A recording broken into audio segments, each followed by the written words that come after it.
Is alive. You want to do our intro? Welcome to This Is Easy, is what I said earlier when you couldn't hear me. And it was so funny. And now it's extremely ironic. And goddamn, did I earn that title today. Welcome, everybody. Lord Yeshua, your co-host here. Josh is my name, along with Paul Ryugami-san. The crowd goes wild for him and 4G's Colin here. And we got loud. Background, our lights person. Also I can turn him down. And we're going to blame Shamali for all of our technical difficulties. No, I'm just kidding. I know why it's coming through there. It's Zoom that messed it up. But we're not. We're going to leave it. We're just going to go with it for now. I'll fix it next week. Class action lawsuit. So we'll save no time. Video games and video game related jokes aside. So many people here for our disaster of a fucking podcast. Yeah, they're like, oh, you're fucking up. Great. Yeah, exactly. The one time everyone's here on time. Dude, one time I had my technical difficulty screen up to 15 people, and they're like, "This is the coolest screen." I'm like, "Can I not go live?" That's so funny. Oh, you know what I should have put up? We have a screen that we made as a meme a long time ago for when they outlawed memes in the UK. It changes. It's complicated. We won't get into that, but it changes the screen to say like this meme is unavailable in your region or something. I should have put that up. That would have been hilarious. Too late. Wow, it's so weird. Who decides what a meme is? Yeah, good question. So apparently Josh is really loud. Can we turn him down? No. Well, I turned down the desktop audio, so it should be. Is it still really loud? Oh, I don't know. Everyone's screaming. I can turn it down a little more. If you subscribe to me though, we have a new emoji called Forge Cat Sad. Isn't that the funniest emoji? That is a sad cat. Get the kitty. No, I just uploaded it. I just wanted that. I'm just a loud guy. Not loud. Might have actually turned down a bit too much. Okay, I can turn them back up a little. There you go. Let's get started, guys. You guys play any video games this week? Oh, sure did. I played 2-3 video games. Wow, they're so enjoyable. Powerful. Better than movies. I played Hyper Light Drifter is our game of the week, so I'm pretty excited about that. Sweet. We'll do a little review of that. The thing I'm really excited to talk about, though, was I played a lot of Paper Mario Origami King, and I thoroughly enjoyed that. Me and Colin didn't get to do any co-op this week. I'm kind of sad that we kind of missed a lot of opportunities, but this week, we can do something. And there's a lot of really cool mods that just came out too, actually. Oh yeah, feed us some of the goods. So we're working on Luigi's Mansion probably tonight. I don't know if we're gonna stream it, but we're gonna be tweaking around with that. Yeah, we should play through that and just see how it. Did you guys figure out the glitch or whatever that was causing it to crash? Glitch with Luigi? Yeah. It's just so sloppy with a game like this. It's not the same as playing Ocarina of Time. I feel like the two players coexist in a weird way. I don't know why. It just feels like the game is more torn apart for this mod. So then maybe it's also because it's GameCube games. It's more I'm more aware just by looking at it. And 64 at all is just blocks anyway. So, but I'm really enjoying that. Okay, so what are some big announcements we got for the mods? First of all, the Jiggies is a really exciting one. Jiggies of Time is Banjo-Kazooie skin on Ocarina of Time, the game, if that makes sense. That sounds rad. The world, cool. So I assume the story in some degree. So I'm really excited to play that. Just more Banjo, and it's Banjo-Kazooie rules. So I'm really excited about that. Not having more bullshit to deal with in Tooie. I guess the moves wouldn't be so bad, some of them. And then what else? Wind Waker, how's that? On the pipeline or not so good? There's not really any headway on that one, unfortunately. And then Banjo-Tooie is going to be an exciting one. That's also probably going to be pretty torn apart, but we're going to give that a shot. What else are you hearing? Oh, 2-player Legend of Zelda Twilight Princess. Oh yeah, you sent me a video on that. Yeah, that's right. So Twilight Princess. That'll be super cool. Is going to be the next on our repertoire. When are you playing that? As fucking soon as we can. Can we play that now? That's one of the few Zelda games I haven't played through. What? I haven't played through it. I have it. I own it, and I'm going to play through it when I get the chance. But I haven't had a chance. I've got the HD remake on Wii U. Yeah, that's the one you want to play. Yeah. Beautiful game. I mean, it has its drawbacks like every single game does. I would say it has more drawbacks than the average Zelda game, as far as a lot of things weren't done executed correctly. It's pretty spread out. I don't know. That's pretty much the biggest. I mean, it was a launch title for the Wii, right? And it was a finale title. It was a finale title for the GameCube and a launch title for the Wii. So they were probably working out some weird I think open world wasn't totally mastered yet. Like they were still doing, like we talked about this with Thousand Year Door, the back and forth just to kind of optimize space in the game. Yeah. By the way, I'll touch on it in my full review when it happens, but Origami King really solves these problems in a lot of ways that just seemed obvious to me at the time. But I guess software limitations really are a thing. Yeah, so for sure. When they're hardware limitations. Hardware. Sorry. Yeah. Yeah, And so like with Twilight Princess, to get into the end of the GameCube, they tried something big, and to the beginning of the Wii, more open world, like more access and less loading, whatever. I don't know, but yeah, it just feels like you can kind of tell when they're trying. Like with Breath of the Wild, they just felt like they're trying. So. I believe that's my brother's favorite Zelda game. Twilight, and I've heard that from a lot of people that Twilight? like. I think so. No, I've heard, dude, don't even, because I've heard it from a lot of people. I'll respect anyone's favorite game if it's Zelda. I mean, like, I like Twilight Princess. It's fine. I'm just surprised it's the favorite, you know? Like, no, I've heard it a lot. And some people are like, oh, you're just nostalgic for liking whatever. And I'm like, well, that's what I say about every game that's you guys' favorites. It's so hard to You're stupid. Okay. It's one thing to say that about Ocarina of Time, but honestly, it's kind of insane to say that about Majora's Mask because it is so polished. I think that for me, if you play that and you're like, it's so dated, this game is like bullcrap, I'm like, you're crazy. Well, Majora's Mask required the expansion pack on the 64, so they were able to do a lot of things they weren't able to do in the Ocarina of Time. It was just, I admit, like Majora's was a little more gripping and interesting than Ocarina of Time. Ocarina of Time is just that tried and true Knight's Tale for me, is why I love it so much. Yeah, I think they honestly, like, I'm not trying to knock Ocarina of Time. I think they played it safe with that game. Yeah, I agree. And it's fine. I mean, I think that was a wise thing to do because there's not really anything to complain about with that game. It's to me, it's nothing like super spectacular, but there's also nothing really bad about it. Ocarina of Time? So that was just a game, like at the time. No, I agree. Game changing, but we're saying the story is like it is a fantastical fantasy story. It's not like breaking the mold, like Majora's Mask kind of breaks the mold. And that's what I'm saying. Yeah, that's what we mean. It's just a basic save the princess. Zelda story. As epic and awesome as the lore, and Zelda is a unique world. It is different than everything. I totally agree. I love Zelda. I'll fall on the sword forever. But like, I agree. They did play it a little safe with the story. It is the princess tale. It's that amazing evil, like, and the superhero, like the true hero of time. It's godly. I love the story. But then we get Majora's Mask and we're like, whoa, this is what a story can be. This is like so wild. Like I just look at the characters and I feel weird. Like there's an eerie feeling associated with in the air. Like it's just a different type of game. And then we kind of get that a lot in Twilight Princess too. I agree with the weirdness. They really did the weirdness, but I actually think they tried for an art style that wasn't a good idea at the time either. They should have gone cell shaded, I think. And then Majora's Mask? I don't think so. Twilight Princess. The reason I don't think so is because when Princess. Here, I'll say why. I think the look of Twilight Princess is good personally, but I like everyone. So everyone expected Wind Waker to look like they did a trailer at E3 for what the future of Zelda is going to look like. Fights the spider, and it looked goddamn amazing. And when Wind Waker came out, everyone was like, "What the fuck is this?" You know? Except for me, like crying with joy, honestly. and that's fine. And I think honestly, it was a good choice for Wind Waker. On launch day. Yeah, I think it was a good choice for Wind Waker retrospectively. I hated it at the time, but now I respect it because the game holds up so much better.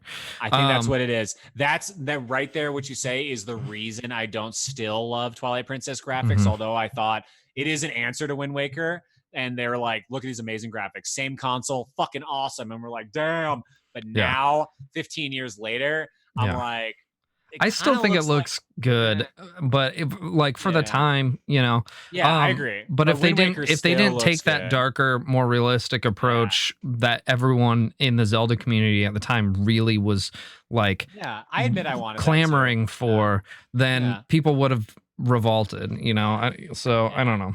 I think Nintendo really has come into its stride graphically on the Switch. And I'm not saying they didn't know how to do it, but graphically, like if we're talking the best thing that the Switch has done, hands down, graphically, Nintendo has mastered its style with this new HD design. Whatever the processor is on the Switch, they're fucking flawless. Like, they realize they can't do realism. They just can't, and it's fine. We don't want realism for Nintendo. We want a good-looking game, and it doesn't matter what it looks like as long as it fits in that world. And so they're so good at, like, Breath of the Wild is the most beautiful-looking game because it's so believable. Yeah. And, like, Paper Mario is going to hold up. Origami King Mario Odyssey looks fantastic. Mario Odyssey, and it plays gorgeous. at 60 frames per second on the Switch, which is such an underpowered console. The fact that they were able to make a game look that gorgeous on the Switch and make it play at 60 frames a second is a fucking feat, you know? So I 100% agree with you. I think they've mastered the art of utilizing and understanding their console design to make it look as best as they can. I can't wait to see some of the newer. Like, I cannot. The remake of Link's Awakening, gorgeous. Dude, that was so gorgeous. I still think that is the best game remake. Period. Like, as far as overhaul, God, they did it so much justice to where you look back and say that game was perfect, and they made it better somehow. Like, they made a perfect game, like an 11 out of 10. Yeah, like I truly think this one goes to 11. Truly think it's the best remake of a game. Period. Yeah, it's really good. It's really that good. and like Let's Go Pikachu is like a pretty good one, but it doesn't have the same feel like as Link's Awakening. They really knocked it out of the park. And they're just crushing it. I love it. Yeah. Even Animal Crossing looks like praise so Nintendo. Good. Like, Colin, did you play anything this week? Oh, we're still on that. We're still on that. No, that's fine. DBD. I played DBD and I enjoyed that. That was really fun for me. Did we not talk about co-op Luigi's Mansion? Or yeah, you guys brought it up last week. So we did play that last week. We did play last week. It didn't go very well. I mean, like it was pretty cool. It's like it was really fun. I think really cool. I have a new iteration of I can try tonight. We're gonna test out and see if it's any good, and we're gonna try and get a video out for you all. So we'd like to start getting more videos out that are like co-op hacks of games, basically. So that's awesome. That's kind of going to be our thing. The whole channel will be like devoted to all these amazing co-op hacks, which is like fun because that's like totally something you and I just used to do anyway. You know, we needed to have done this so many years ago. It's not even funny. I know. I played in the basement all the time. Dude, I miss those days. We were kind of talking about like the days of couch co-op, how they're kind of dead now, and it's a bummer. Before the show went live, I played more Parsec and stuff is a thing. Yeah, like, there are ways. Like me and Colin actually like game almost more now. Like, well, in the last like year or so than we used to. Well, no, actually, we used to sit there for like 10 hours on the couch. Like, your shift. I'm at the Goron place. Your turn. I'm gonna go eat for the first time all day. Yeah, I was talking with a friend about it. Like during senior year of high school, me and my buddy Mark, we finish school and we go like grab like a couple 6-packs of Jones soda and like grab some Stonewall pizza, head back to his basement, throw back some Jones sodas and eat some pizza and play like Ninja Turtles and shit, like just couch co-op for hours. It was so much fun, dude. Turtles in time, baby. Dude, good shit. Games that I played this week, I only played Ghost of Tsushima this week, and I could gush about it for hours, but I'm not going to this week. I've talked about it enough, I think, and we're still going to do a full review of it, so we're going to save that. I have a lot to say on Paper Mario, however. So yeah. I give like 20 reviews on this shit. Yeah. I mean, if you want to gush about it a little bit, you're still going to do a full review, so I got a thing at the end. Too far. No, I won't go too crazy, but we can save it. And then we can get into the Hyperlight Drifter review, or if you're ready to do that now, we can. Sure, whatever. Let's get out of the way. All right, let me switch to our gameplay. I definitely just 100% of this game. Ridiculous. Now, just a disclaimer: this is not our gameplay that we're using. I'm using someone else's gameplay. Good. I didn't actually stream this game. I'm not gonna lie. Yeah, which is fine. Mostly because of time. I mean, if you're curious who it is, I just want to give him credit. It's someone on YouTube named Pylord72. So if you want to go check out his gameplay, you can. That's what we're going to have in the background behind us. And with that being said, let's hear your review. It's a game. All right. Tell us about it. I don't know anything about it. Hyperlight Drifter is a really interesting game. It kind of plays like a JRPG that's like Chrono Trigger in a way. That's more like an open world. I don't know exactly like what the name for this type of style would be, because it is just like kind of Chrono Triggery, where you can go up and stab the shit out of people and run away on that kind of open top down plane. You know what I mean? But the combat is really interesting. Your guy just like blips all over the place, like super fucking ninja like, amazing combat. Everything's very satisfying. Controls are pretty chill. Like you're mostly just like walking around a very surreal world. The graphics are awesome. They're very akin to Celeste, where it's like very pixelated and kind of like glowy pixelated, where like it has amazing effects and whatnot, but it is still very a tried and true pixelated game. As you can see right here, it looks gorgeous. Do you have the notes up, Josh? I don't have anything. The yeah. notes actually okay. We've got some like, notes up. Oh, if you want. Helps walk you through like how to get a good review, basically. Like ask you questions. I just like saying random shit. You can. Yeah. I just it's just a good template. Like, just thought it might help you guide you through the process. What didn't you like about the game? How's the gameplay? Was it fun? I'll get into it. Okay, I got you. Okay, so gameplay's very chill, but also fast paced during combat and like puzzly at the same time. It's hard to put my finger on this kind of genre, as it does like look like Celeste, plays like combat wise like very fast Chrono Trigger, where again it's not like a lock on RPG, but you're just like, am I thinking of Chrono Trigger? No, I don't think so, because Chrono Trigger has like it's a turn-based RPG, but it's real time. So what game am I thinking of then? You might be thinking of the Mana series. Oh, like Illusions of Gaia. Okay. Something like that. Okay, does that make more sense? Sure, yeah. No one ever played that. Is that on our list? I hope so. Oh, I played through Mana, Secret of Mana. Oh, I think Illusion of Gaia is on the list too. I think I put it on. Okay, so there's a good one. Okay, basically it's like you walk up to enemies and don't engage them in turn-based or anything like that, but it's not like quite Zelda-based either, where it takes time and you have to figure out, I mean, a little bit, but I don't know. I didn't find this game to be like super puzzly or anything. Like it's a mysterious world, but it wasn't like super restrictive gameplay-wise, so I think it's pretty accessible. So that was really nice. Very smooth, chill gameplay again. Music is gorgeous. Let's see, what else? The story is very interesting, as in I didn't really learn anything. So it doesn't have any dialogue that outside of like finding things, and it's not really like dialogue based. It's more like, okay, Hollow Knight is a really good example, where you'll find like an item, like, or a piece of a background, or like, something like that, and you'll kind of be like, oh, this must be what happened type thing, but there's never any actual like dialogue. Yeah, but even Metroid has like Samus, you get a report from like blah blah, and it's like you see like research logs and stuff like that, and it's less like that and more like I'm gonna literally just visually figure everything out. Like I'm just like looking and I'm like, oh, we're kind of in like a wastelandy type area. This must be like why these bad things happen. Like, but again, I didn't really get a lot of story because I did not dive too deep. But yeah, pretty interesting. This is a cool scene right here. Look at the graphics.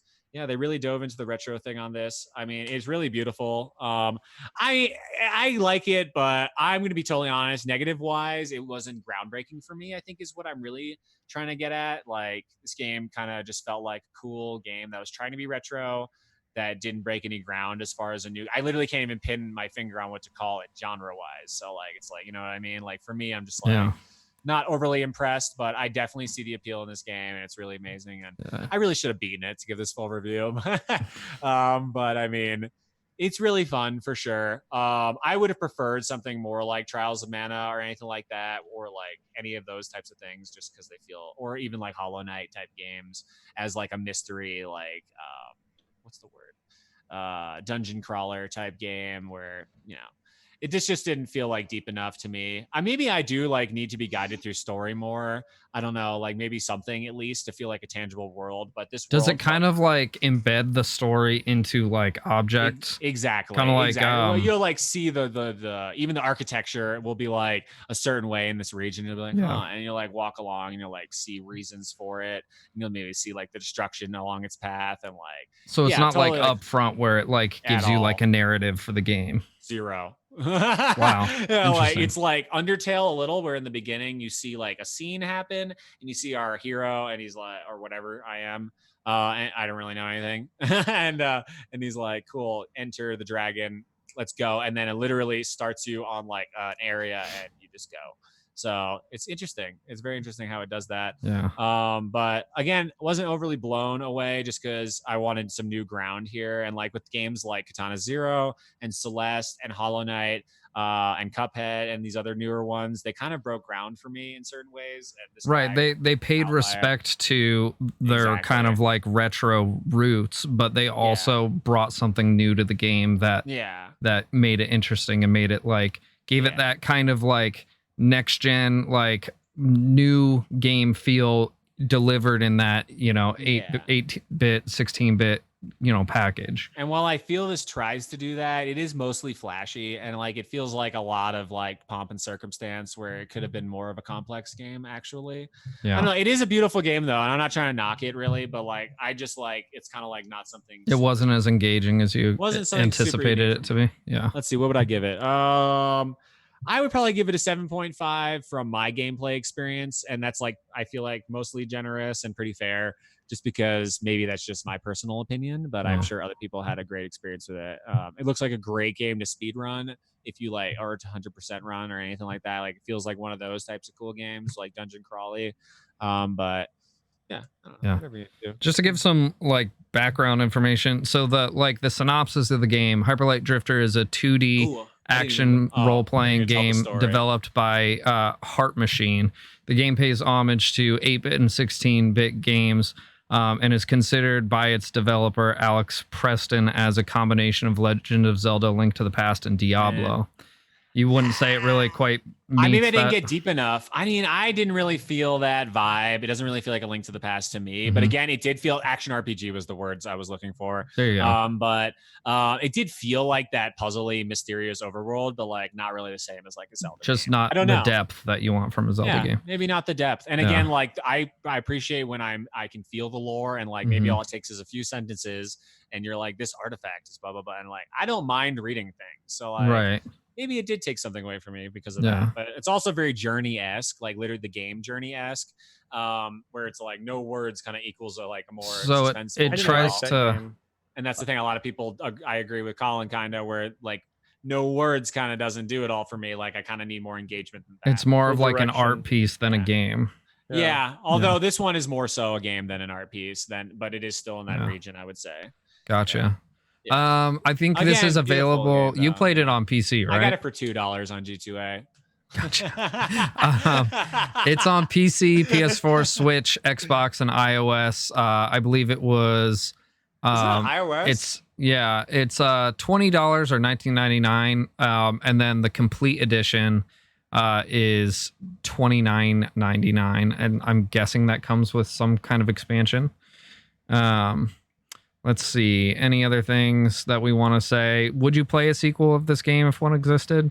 Probably not. I might have to beat the game first. I don't want to shit on it too hard. I would definitely beat this game though. So I think I'll play it all the way through and then decide if I would play a sequel or not. It's a fun concept, but I just would rather just have like something I'm used to maybe. Do you think it's worth the original price tag, or would you price tag I paid? Absolutely. No. I don't think this is a $20 game. I think it is a good $10 game. That'd be fair. I wouldn't be mad at anyone who paid $20 for this game. Any more than that is robbery, and less is more fair. So, wow, right on. Not $30 game. Fuck yourself. No. Yeah. What about like just general things like you talked a little bit about the gameplay. What about like art, music design, sound design, I touched on things them a like little that? bit, but art is gorgeous. I'm personally very into this style, although it does feel a little forced. I know I'm getting maybe pretentious about this whole like revamp of old game styles, but I think it is like kind of an easy way also. A lot of people are doing it. So if you're going to do it right, I think so. Because I'm not saying it's getting saturated. Yeah.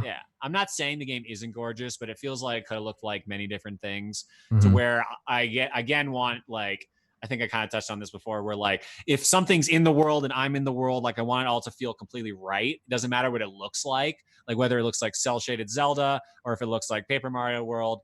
If it feels like a real world and like a world that my character can be in, then I want and it's cohesive, then that's what I want. I don't care what it looks like as long as it feels real in the game. That's how VR is too. You know that if it's cohesive, you'll buy it basically. You'll just buy it. Yeah. That's godly. You'll like be put in even if it's like a cartoony world. Yeah.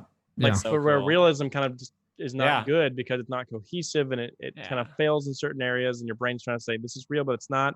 Or if it's just cartoony but cohesive and consistent, your brain instantly is like, yep, This is This real. is the issue with CGI actually in movies. Like there was a week uncanny like valley period. is what they call it. Yeah. There was a week like 10-year period of CGI in movies where you'd see like the big monster come out and you're like, oh, looks like really bad, and pulls me out of the movie because he looks like terrible graphics. Yeah, looks like Gumby. And there's just like one thing that looks like that, and you're like, why did they even bother? Like, but it's totally like Scorpion King, The Rock. Yeah. So I'm not saying this game isn't. Yeah. That's so funny.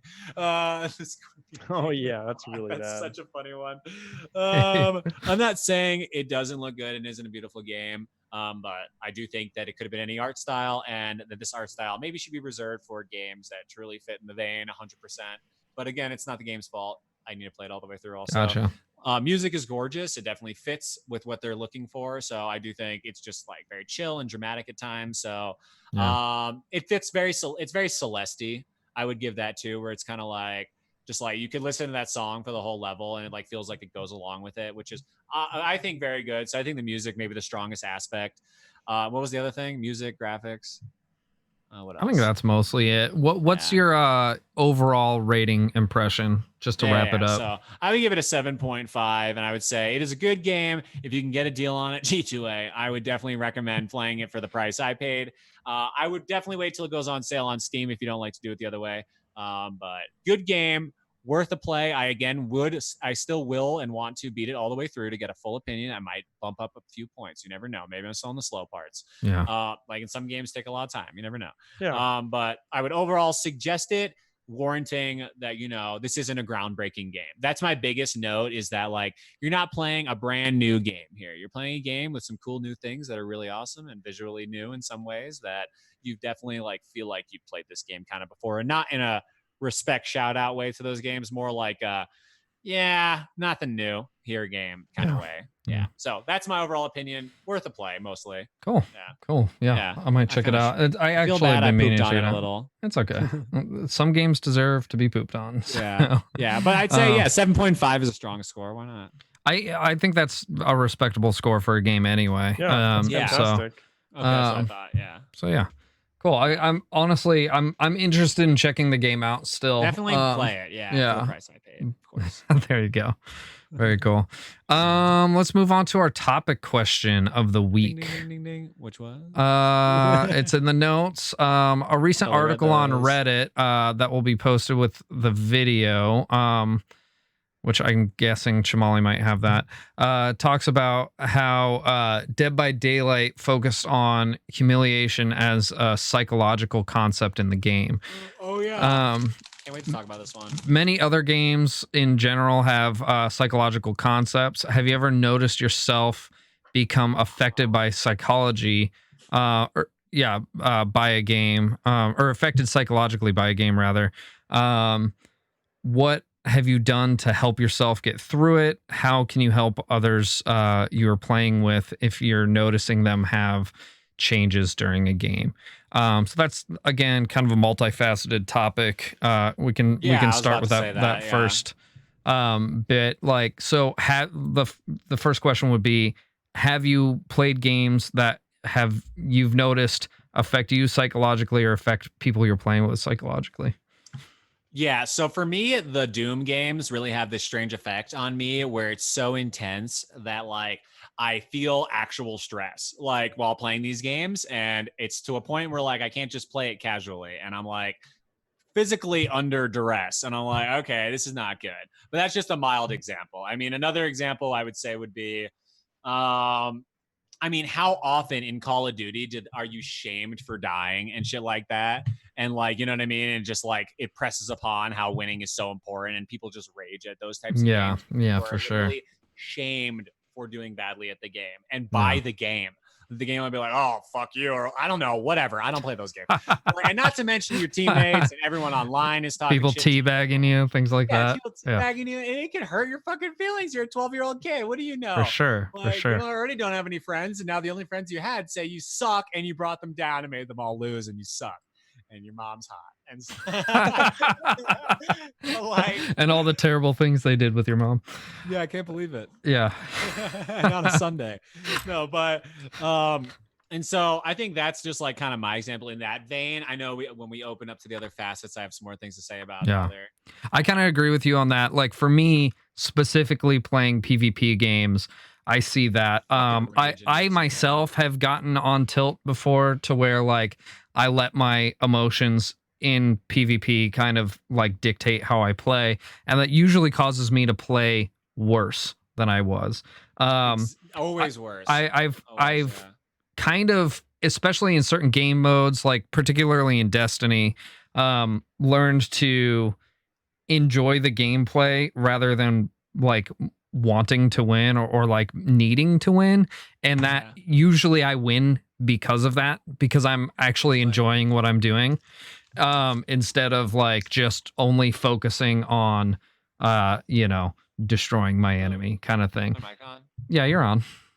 It's kind of quiet, but is it on now? Testing. Yeah, you're on. You're on. We can hear you. Why? I thought I pressed the button. Yeah. And I've noticed that with my teammates before as well. You know, when we're in like a PvP match, if they're not doing as well as they, think they should be, then they start to play worse. And because they get frustrated. And so like trying to bring someone back from that is difficult, talk them off that ledge.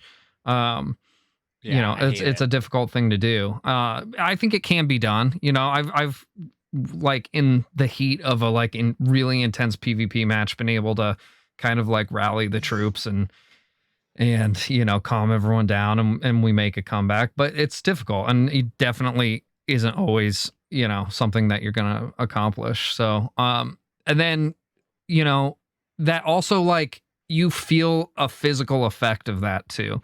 Like, I came up with something. Sorry, go ahead. I get like in really intense like competitive matches, I'll have like insane adrenaline surges, that like you wouldn't normally have just sitting in a chair. Never, yeah. You're just like, what the fuck? So like, managing that can be interesting as well.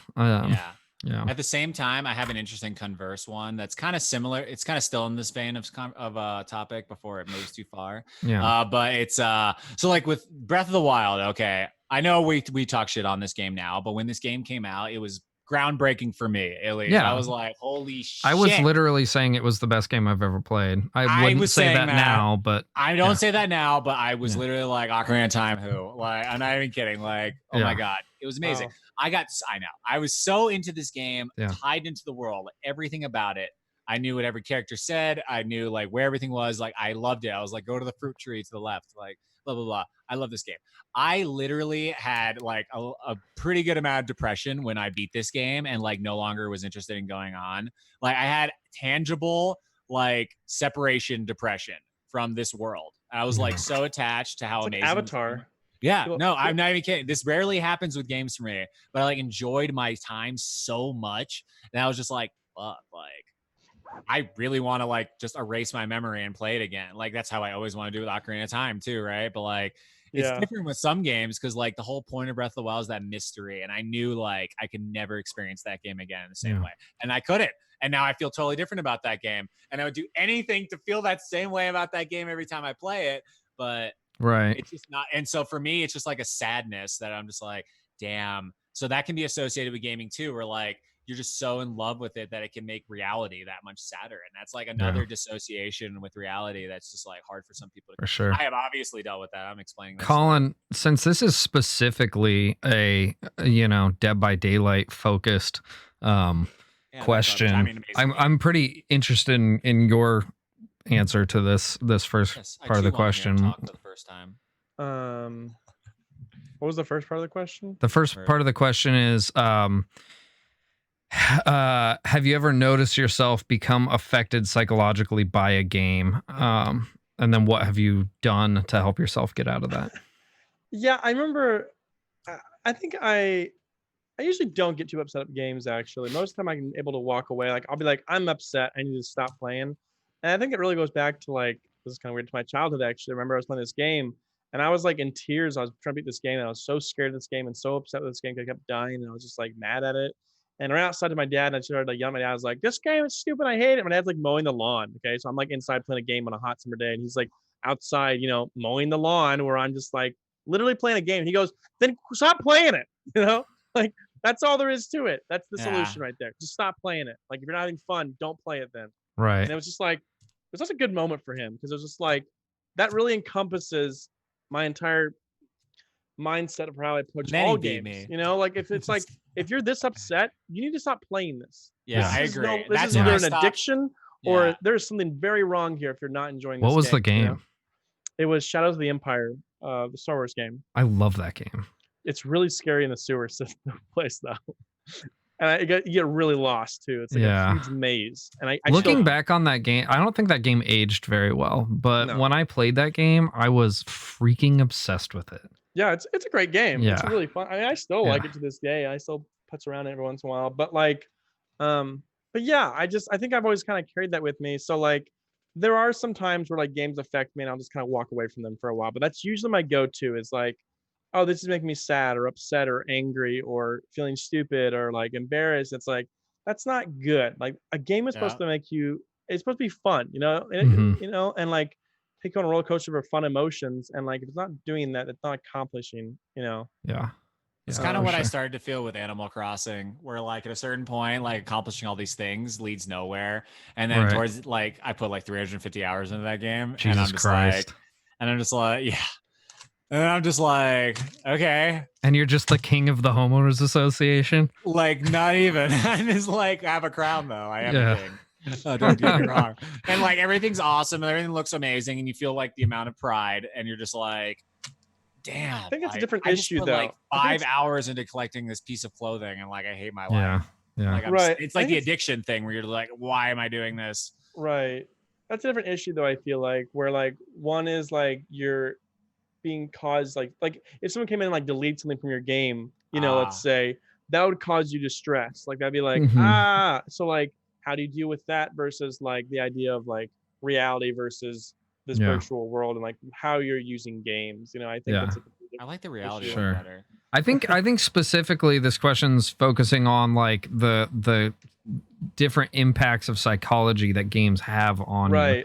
Like for example, the thing that it brings up about Dead by Daylight is like the humiliation thing being. Yeah, that's the entire purpose, is to humiliate the other team. Like you have killer and 4 survivors, and the entire purpose is to humiliate. And like basically, like the killer's job is to humiliate the survivors by making them not able to accomplish their goals, look stupid in front of their peers, make mistakes, and they capitalize on those. And the same with the survivor. The goal is to make the killer not feel like their role is really being supported properly and that they're not actually accomplishing what they're supposed to be doing in their role. And like, it's really interesting because like the psychologist talks about how like all games have this to a degree in PvP, especially, but this game seems to tick every single box and doesn't have any kind of competitive like moment of that was fun. It's like always like, fuck you kind of thing. Even when you win in Dead by Daylight, yes, you're like, if you don't win correctly, then and even if you do fucking win and you're just like, okay, we didn't die. We're so stressed that we barely won and scraped by. We're like, was anything worth it? Why do you play this game so much? I mean, like, to me, it's really casual for the most part. Like, really, like, I mean, like, and like playing Survivor is a whole different experience. Like, Killer for me is really stressful. I've walked away from that for a while, but like Survivor is like one where this is a game I put a lot of hours into so I can casually enjoy it, and just like, I get a little better each time, like to me, it's just like, hey, that's okay. And like when people say, like the other day I was talking to someone and he's like, oh, this person's so sweaty. And I was like, who cares? Yeah. Who cares if this person's playing their best? That's what you're saying. I hate this person because they're playing their best. They are trying to win under any circumstance they can, like, and that to me is like, that's great. You should want that. Don't you want to play your best? Do you play? Yeah, but not at the cost of them winning. Like that's the thing, right? What do you mean? What I mean is like I would rather win than them play their best. Like I understand that, but like if they like gave up though, you'd be like, oh, I don't feel like I earned that. Yeah, like, if you make a mistake, but if I'm just chilling, and they're like stomping on our asses, and we're like, what the fuck, bro? Chill out. Yeah, and I get that. In which case, play a different game that that where you can just chill. Yeah, go play Hyper Light Drifter. A lot of games you can't do that with PvP though. Like games get super competitive, and that's just the nature of people just want to be better than you, and like they're gonna find exploits and everything, and like find another game then. But like you can't control the people and their actions. You can only control your own. Like your own emotions and like reactions to people. So to me, it's like it's ridiculous. People are like sweating. It's like, who cares? You can't control that. Yeah, where's some like, Sentinels of Freedom. My brother's game is on the Switch now. You can get that on the Switch. He's on the Swizzle. Yeah, isn't that crazy? That's pretty cool. I need to pick it up. Tell him to give us some coins so we can get it for free. I don't know that he can do that. He doesn't know Mr. Nintendo. On free shit. Why would I support him? Oh, I'm just kidding. The second part of that question, or the last part of that question, is how can you help others you're playing with when you're noticing them have psychological changes during a game? I kind of touched on that a little bit with my, like, when it comes to Destiny, just trying to bring them back into like a sense of calm rather than like focusing so much on just winning or not sucking, just enjoying what you're doing. If you're going to enjoy what you're doing, you're going to play better, period. So if you can't separate the two, enjoyment versus like winning or losing, then you're going to become on tilt, period. That's honestly why I haven't really become too much of a speedrunner. Like I do it casually, but like I realized that would turn off my love of some games because of that. It would just like cause me to like hate games and turn it into work. Yeah. So it's just that same like terrible sweaty. Yeah. Do you guys have any other input on that second part of the question? No. I think just being a leader, just like just like standard and example. For sure. I think being a leader is a really good way to help people with those kind of like mental breakdowns during an intense match like that, for sure.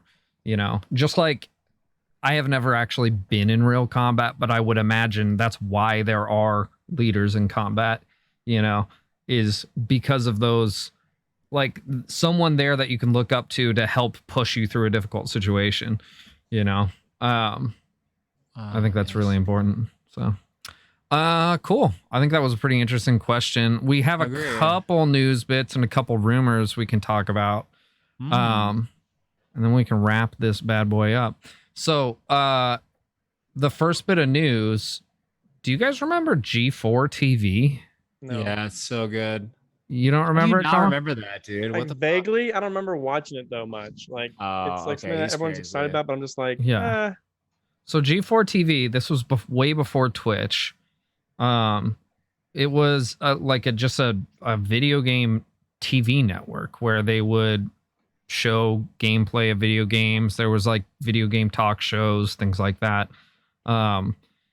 Trailers, all sorts of interesting stuff. They branched out and did stuff like, I think Most Extreme Challenge was originally on there on G4, or things like it. Unbreakable Bansuke.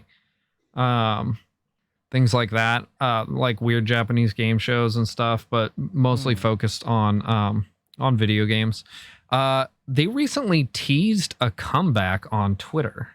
That's insane. They posted this like real short video clip where it's like a camera moving through a warehouse and it zooms into a screen that says G4 and it says "We never stop playing." And one of the very last broadcast they did on the G4 network was of a Pong game that just seemed to be going on, and then it just kind of faded out. And as you're going through the warehouse in the teaser, you see the Pong game on the left and like the scores at like 9 million or some crazy shit like that. Damn. And so they just kind of dropped that on Twitter the other day. I actually kind of wanted to pose a question to you regarding this. In the day and age of YouTube and Twitch and Twitter, like, this modern social media age that we're in, where video games are everywhere. You can hop on Twitch and watch anyone play anything, anytime. Where do you think something like G4 would fit? I think G4 would be like a channel or like that we would be on, like that, like stuff like us would be on more so than like just people streaming. I think like video game talk shows. I think it'll be more like educational and like behind the scenes and documentaries, news, podcasts, like talk shows. I think it'd be more like that. Like if I remember correctly, when there was the two of them, Adam Sessler, Morgan Webb, right there, he says, when there was the two of them, they had like a 30-minute segment. And they would like, aside from what else was on the channel. Also, Olivia Munn. Olivia Munn got her start on really G4. Yeah, she was on. Weird. So weird. Yeah, I forget the name of the show she was on, but yeah, she would like stuff a lot of hot dogs in her face, stuff like that, and they like pour syrup on her. So like, it was really exploitative. Attack of the Show. That's what it was called. Yeah. Googling. Yeah. Yeah. And the end. The end. That's where you think it would be. Pretty excited, yeah. Sure. I think it's an interesting concept. That's why I asked the question was I don't see where G4 would fit in when we have Twitch, when we have YouTube now. That means it just can't do things that it does. Yeah. It can't do like they're gonna have to videos. Come up with like some really unique programming. It's gonna be news all the time. And probably like skit comedy and like all that shit. Yeah. Yeah. I think it's gonna fail, honestly. But I think it's interesting they're trying to bring that back. Next bit of news. Halo Infinite multiplayer is going to be free to play and run at 120 frames per second on console. What? What console has that many frames? The new Xbox, the Xbox Series X. Oh, so you have to get it in order to play this stupid game. No, you can play it on PC. Oh, wow. Yeah, really? it'll be available on PC. It's actually wild. But the thing is, it's free to play. The reason I brought this up is something we kind of touched on last week when we saw like during the Xbox gameplay live event that they did. They showed Halo Infinite and it looked pretty duty butts. Like and they didn't focus on multiplayer at all, which to me is a huge mistake because that's what people play Halo for. That's what people have always played Halo for. The stories are fine, but no one's like, holy shit, did you play the last Halo campaign? You know, like, not really. They're playing it for the multiplayer. They're playing it for the PvP. You know? It's not Doom. Come on. And so to not talk about this actually came out as a leak, and then Microsoft confirmed it, right? So there was a leak that Halo Infinite was going to be free to play and run 120 frames per second. And then Microsoft came out and confirmed it. Like, why wouldn't you start with that? Why wouldn't you, instead of showing this really half-ass gameplay trailer, be like, hey, listen, we know you're all excited about Halo. We know the reason you play it is to play the multiplayer. Even though we're going to have this new open world Destiny-like experience for Halo, the multiplayer's free. The multiplayer's free. You get to play it for free, and you get a PC-like experience on the console. You know? Do I have to have the game? No, the multiplayer will be free. So, it's free to play. All of it. I would imagine things like the Halo's always had the Forge mode, right, which allows you to create your own maps and gameplay types for multiplayer. I would imagine that's going to be packaged with the game, not with the free to play multiplayer. Okay. I might give it a shot if it's free. Well, hell no, why not? Yeah, that'd be kind of fun just to play those old. Chamali says you sold me at free. Yeah. Chamali says he's going through the old Halo campaigns. I'm not the best person to ask about Halo games because I've never been a fan of Halo. But I will say this. Halo Reach, which is the last Halo game that Bungie made before it switched to just Microsoft and 343 Studios.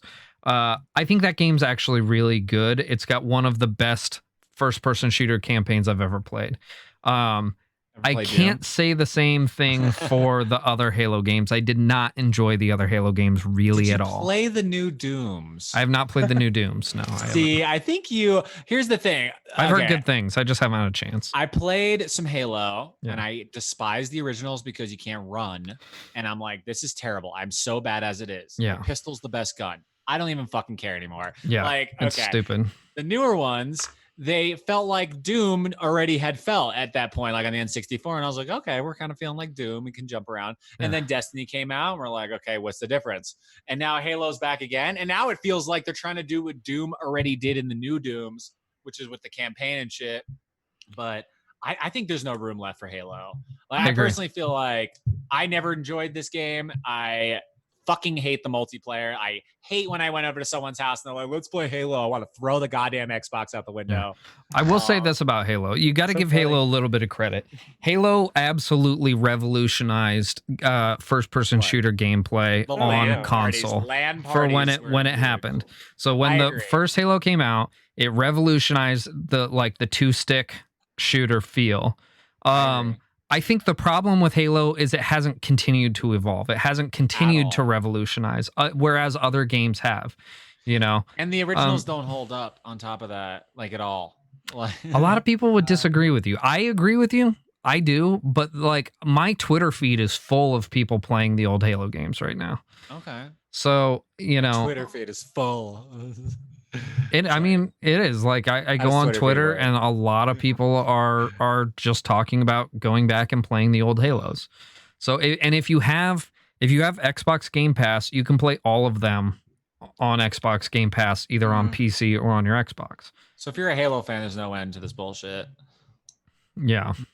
I don't know. I'll give them another chance. Like, if it's good, I'm totally down to be like, wow, I was wrong. If it's free, I will give it another chance. If it truly is free online, I'm very excited for that opportunity to play it for free. So, I just know what free online has looked like before. I can't wait for a Fortnite fucking experience. Well, and you guys get the battle royale.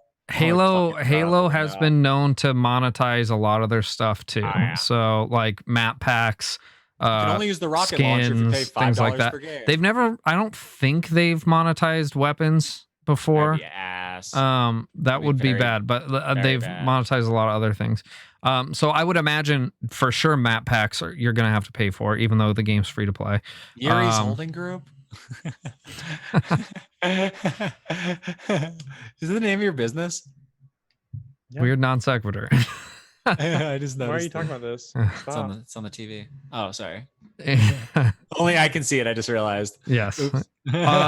Anyway, I just thought that was an interesting topic. Like why wouldn't you like really push the multiplayer when that's typically what most people are into when it comes to Halo? I don't know why you wouldn't just drop that and not even fucking mention the story. No one cares. The only reason they talked about it is because it leaked. You need to play the Dooms. You think that was like on purpose, the leak? Come on.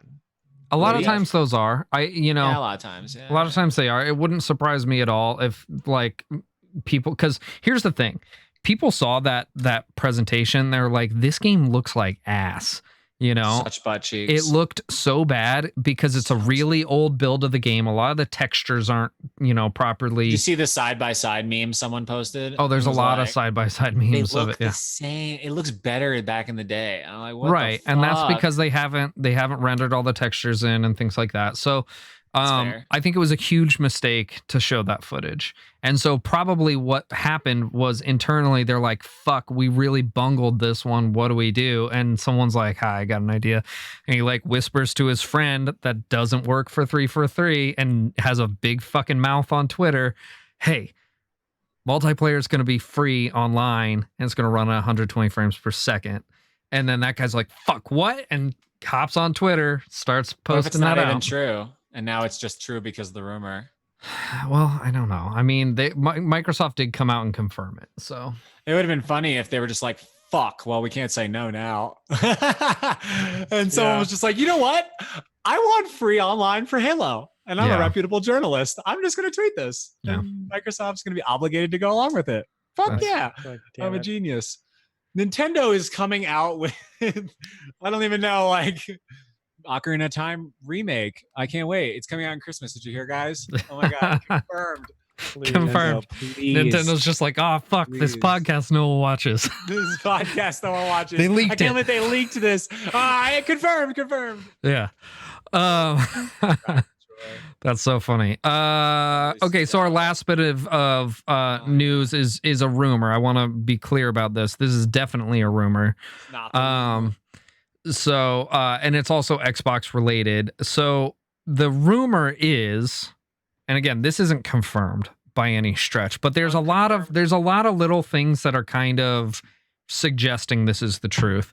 The rumor is that Xbox may be getting rid of the like traditional Xbox Gold subscription, in lieu of like Game Pass, right? Game Pass is their big thing right now.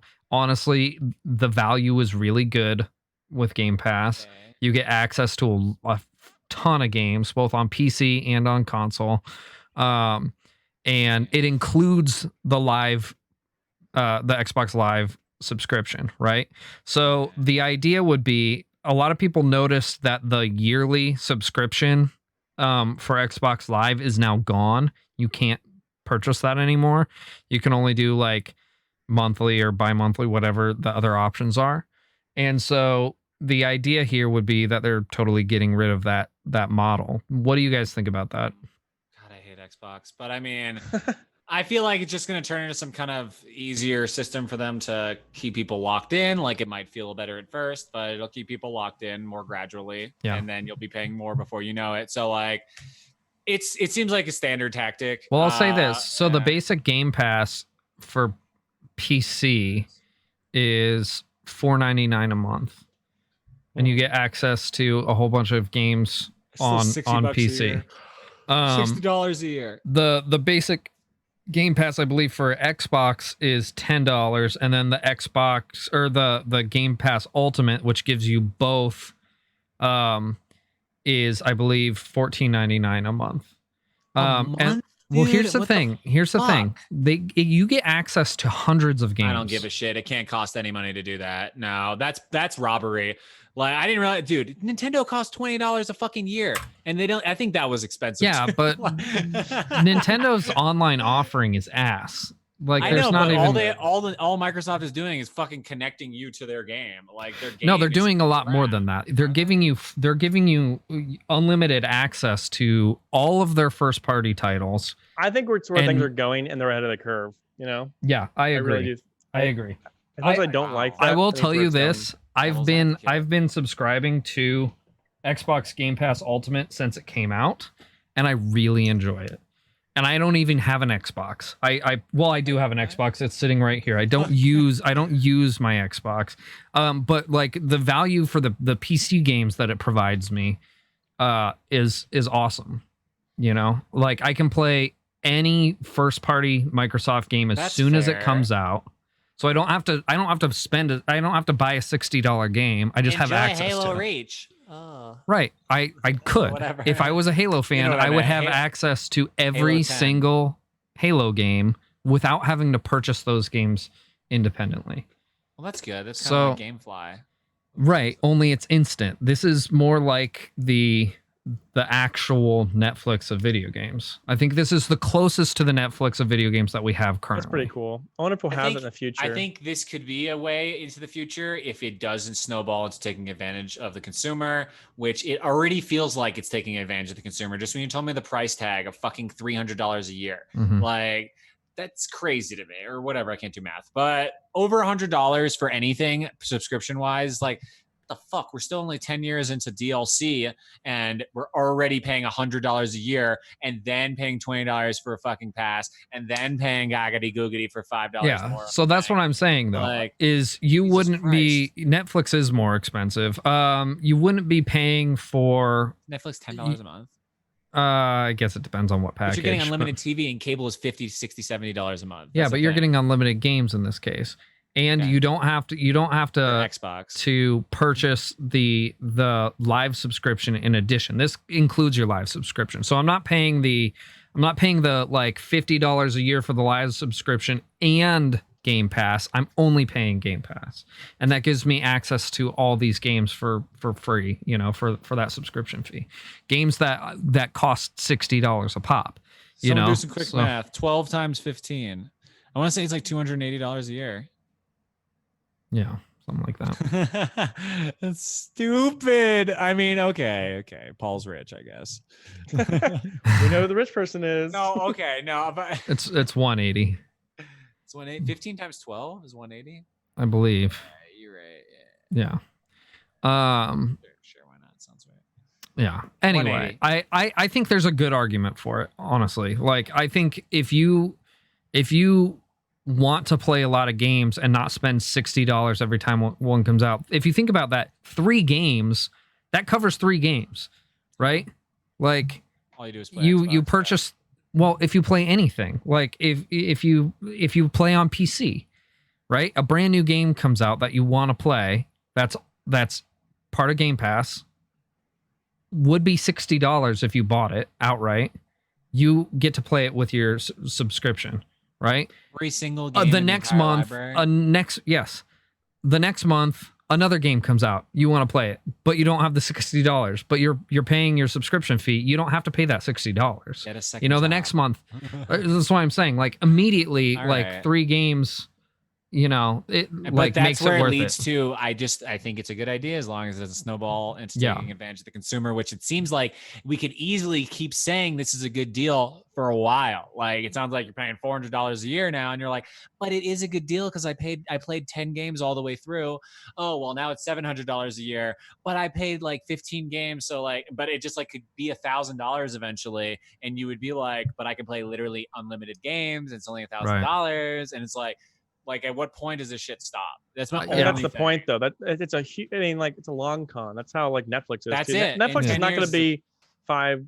It was $8 for a second there. $8, I think. And It'll now be it's like probably up to. I mean, that's how probably cable started too. I always Yeah. thought, like, why did my parents, our parent generation, like, pay for cable? It's like $100 a month, or 120, $200. I can't you know? imagine when my parents. And they're like, paid I for get all shit. these channels I don't even watch. And it's like, why do you Yeah. pay that?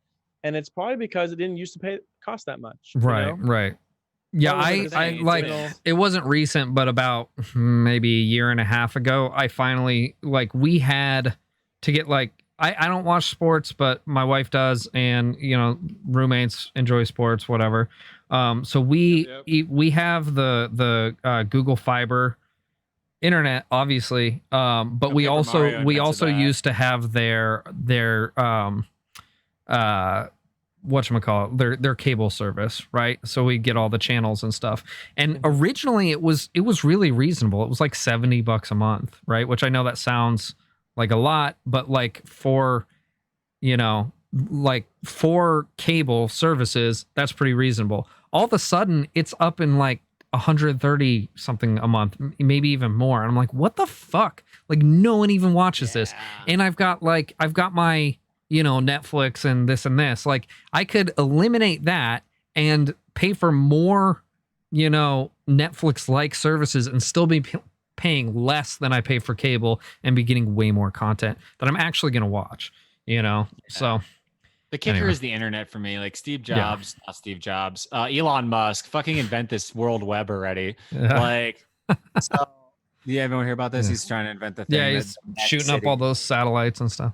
Apparently, Denver was supposed to be one of the first cities for that. But like, dude, for me, it's like internet. I pay $90 a month on internet, and I'm just like, just so I can do any of the other things that I'm then going to pay for services for. Like, so I think you pay internet, $90 a month. That's insane. What's your Not even fiber? Oh God, it's not even the thing they talk I about. pay for less than tomorrow. that for fiber. Yeah. Damn. Why am I doing Yeah. this? I don't know. I would look into your available service Yeah. providers. Maybe see if they're like charging you for things Yeah. you don't need. Yeah. This thing. No, they Anyway, talked we it should out with me. we It's should just a wrap bunch of this up, bullshit. boys. We're over an hour, so let's wrap All it right, up. Do you yeah, guys I gotta have go any put my final mom. thoughts? Origami King is really good. I can't wait to talk about it more. Awesome. All right. There's our socials there in the chat. My name's Paul. You're on my Twitch channel currently. If you're watching us live, Ryugami-san, at Ryugami-sama on Twitter. Also, I'm going to do this. If you're not part of our Discord, please join it. Post clips. Come chat with us about video games and other things, but mostly just video games. And that's about it for me. Josh, where can we find you, man? Lord Yeshua and Lord Yeshua TTV on all of my socials, and you'll see me not quite as frequently as I want to be right now, but I'm gonna try and make a comeback. Yes, we'll be shooting some Paper Mario and a lot of co-op with Colin over here, who is Also on Twitch. TV/4Gs. I guess I did. so That wasn't the inconsistent. best I've been- handover. I've been so busy. I Yeah, respected. Me and I Colin have respected been it. very. Me and Colin have been very inconsistent. It's really Yeah. shitty. Right on. Yeah. Yeah, I hate it because I want to just play video games. Well, everyone, I know. thank you for joining us tonight. Have an awesome evening. Bye. We'll see you on stream. We'll see you in the Discord. Have a great night. Goodbye. Bye. Goodbye.